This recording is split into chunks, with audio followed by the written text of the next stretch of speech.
Hello guys, so before we go into this video I made, I just want to say big thank you to everyone who commented on my last video. However, the winner for the comments is Isioma Ojeme. You see, it's one thing for someone to say that the video was great, and another thing for her to say it was extraordinarily great, or I am extraordinarily great. Like, it really touched my heart. Thank you very much.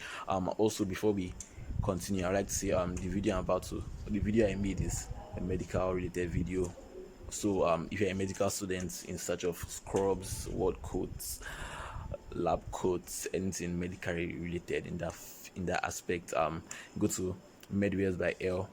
Yeah, so please patronize Mbbs by L. Thank you very much. Let's go straight into the video. Hello guys, welcome back to my YouTube channel. My name is Irene Mike, and if it's your first time coming across the channel, make sure you hit that subscribe button, put on post notifications by clicking the bell icon, because I post new videos every week. External examiner. At what week does the fetus begin to hear external sound? Me. Oh my god. Actually, I don't even know when does that happen. Let's check Google. Google.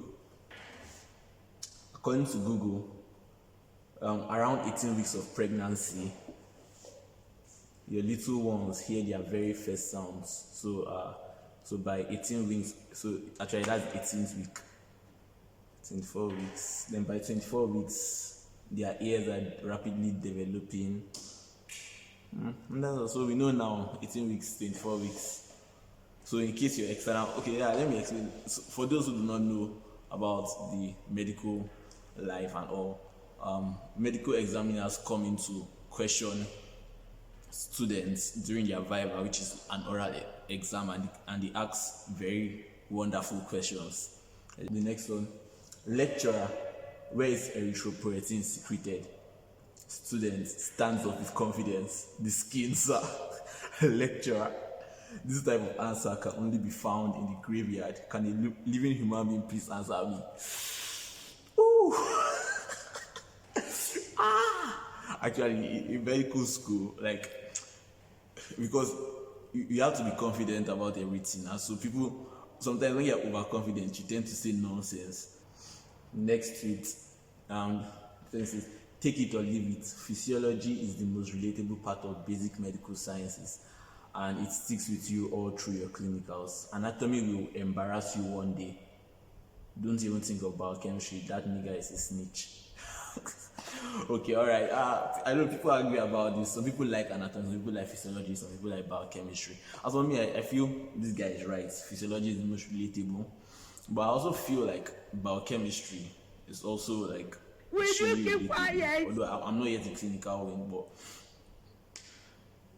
I think I'm going with what he said. The next one, lecturer asks the question. Me moves pause confidently. After a long silence, lecturer, shake your head. Me shakes head.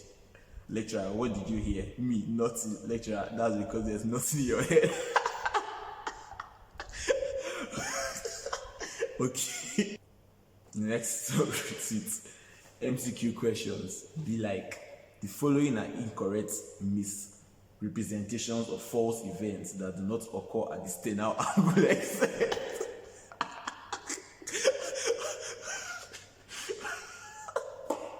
Oh my god. Our MCQ questions are actually very tasking and because we do negative marking, so you do not want to pick the wrong question. So they ask things, you see, you ask except is false, like you have to kind of be doing mathematics to be able to figure it out. Except and not is negative, that's positive, so they're asking you. Well, oh my god. So definitely getting a like and a retweet. Make sure you go to my Twitter page and follow me. I'll surely follow you back. Remember, Irene Mike. Link is going to be in the description down below.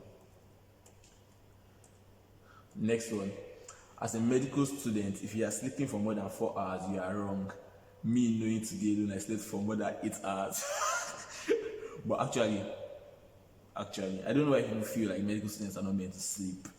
Sleep is important. When you sleep, your brain regenerates and you're able to store the information which you read in the past. I actually, although I just sleep for maybe 5 hours, but if you feel you can sleep comfortably and still read very fast and cover up the large syllabus of the medical textbooks, medical work, you should do that. There's nothing there.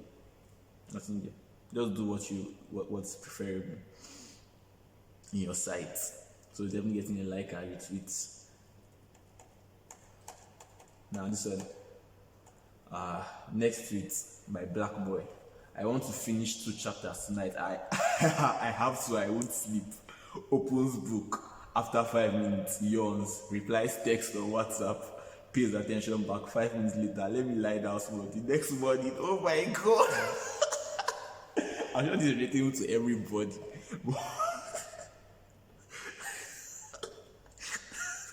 Oh my god. So you see, the truth, if you are tired and you need to sleep, just sleep. That's what you go do, alright. The next tweet by Dr. D. Early in this session, I finished upper and lower limbs, thorax and abdomen, pelvis and perineum, head and neck. When I opened Kate more 2 days to the actually, in medical school, where you don't actually finish anything, because like there's a lot of work, things are going to be volatile. So you have to keep on reading and rereading and practicing questions so that those things can stay in your long-term memory. You can also teach younger students so that you won't forget all these things. But open your case more and read it, please. This person is Sammy Sweet. After the result of my first anatomy in course, Dad, that's your exam. What did you score? Me, 53. Dad, how can you score 53? Your least score should be 60. Me, okay, sir. Me, in my mind, never again. Current situation. Dad, how was your exam? Me, fine, I passed. Shikena, I'll go. Medical school. If you have parents that went to medical school, they will understand. But some parents who didn't go to medical school will be like, it's not you, you're a high class student, you're not meant to be failing, you're not reading well again, and all this kind of stuff. So what we just do normally now is, if they call us and tell us when you tell them you have an exam and they ask you how's the exam, say, it was fine, I passed. That's all. They don't need to know any of that. They don't need to know your score, because scores don't really matter. It's actually pass or fail in the medical system. This tweet, after results are released, some classmates will be like, guy, I don't bang that exam. I need to work harder to pass the next in course. So you go to the board, you check their score, and you see 61.75. I have only a few words for you. You are wicked. You're wicked. You're wicked. That's my word for you. You're wicked. What we do, like, I get 61. I say you stop that. Stop that. He said, you're seriously mad and you have no one to tell you. Like, the people are just so, well, that's how they are. That's how they are. We don't blame them. Anatomy viva. Me, what did they ask you? Students, humerus, liver, and stomach. Me, opens TM anatomy, teach me anatomy. That app is read humerus, stomach, and liver. During the examiner, what do you understand by tetralogy of Fallots? Oh my god. Oh my god. You know when you're already prepared your mind that this is what you're going to ask me, and they just ask you a different question. You just be thrown off balance before you can get yourself back. You take some time. But I feel when they ask you a question, the best thing is to calm down first and then think and then survive. Seniors by Damilola. Seniors, only few people pass the first physiology in course. Junior, I can't fail. Same junior when results are out. Ooh. Actually, juniors have this mentality. Even if I have the mentality. So if a senior tells me this so thing is hard, I think it's normal with all medical students, even right from secondary school till now. I think that's a criteria for being a medical student. You just believe you can't fail no matter what. You have that confidence, like, if me fail, haha, you're joking. But when you fail, just take it like that. It's a normal thing. You have to pass through failure to succeed. Remember that. So I'm going to give it a like and a retweet. Damilola again. I think this girl is good, but the guy, I don't know. When you've only answered 2 out of 4 theory questions and the lecturer says 10 minutes more, then your brain decides to go on break. 2 out of 4 theory questions. That's very. I can remember. Imagine you tell you to answer all questions and then there are long questions like 3, 4, 5 pages you'll be writing. And then next you just hear 30 minutes more before you know, before you can get it last. So you have to know how to write very fast in medical school. You have to know what the question is actually telling you to bring out and not just start pouring everything onto the paper that you've read, because there's a lot of stuff to pour on the paper. Okay, now, then me after passing part 1 Mbbs exam, damn, oh my god, God loves me. That's the kind of feeling everybody gets. Me after passing part 2 Mbbs exam, maybe I'm actually fit for this doctor thing. Now currently 500 level clinicals, medicine has come, but we die here. Like there's no going back. I don't know what they do in 500 level. I think O&G, B1G, pediatrics and the rest, I'm not even sure. But like you've already gone far. 600 level is close by. No matter how hard it is, you just have to keep pushing on. One of the things that happen in medical school. Sometimes you want to give up, but just don't. God, now this one by Lamsey, very relatable. When in first year versus after first MB. In first year, you be like, I'm in juniors. I can never fail. My first in-course did this to me. Like I became calm. Like I was shocked. I was dazed. Like after everything, like what didn't I write well? Like I was confused, but it's part of life. Definitely giving this like and a retweet. Me in class, Netters has the best diagram. Frank Netters is our atlas. That's the best diagram of brachial plexus. I can never mistake it again in my life. Me, upper limb steeplechase exam. How did sacral plexus end up in this man's armpits? Like how? Actually, steeplechase. Oh my god. The steeplechase, they are cadavers, the bodies we use, and then there are pinned structures on it. So it will tell you to identify the structure or ask you a question about what is pinned. And sometimes all those nails, I don't know how they do it. They just twist, like they twist it by themselves and then pin everything together to confuse you. I don't even understand. Like this is actually very relatable. So this tweet by Spencer, that me conveniently enters Viva examinations and sits down expecting to move stuff. Lecturer, who is the father of anatomy? Me. Father of anatomy. Father of anatomy. I'll say it's this guy that used to steal body. I know they steal bodies back then. I've forgotten the history of all this stuff. Like it doesn't really concern me. Look at you. I will check in case the examiner wants to be like this, which I think is impossible. There are so many questions to ask. Now this tweet is very detailed. Friend 1, I haven't read anything. Friend 2, I cannot come and hear myself. Exam day, friend 1 and 2.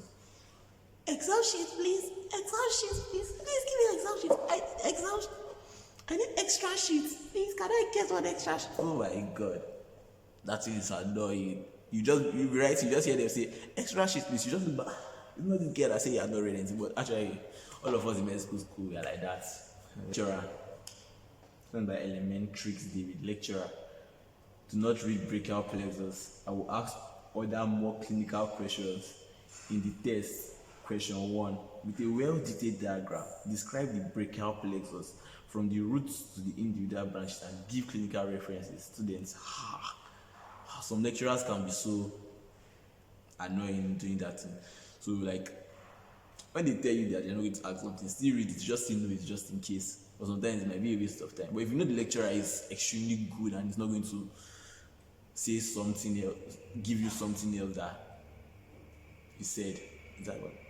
And the lecturer is not going to bring out a different thing from what he has told you to read, then you should just read and not stress your life. Just search up the tweet, hashtag Mbbs Journey 2.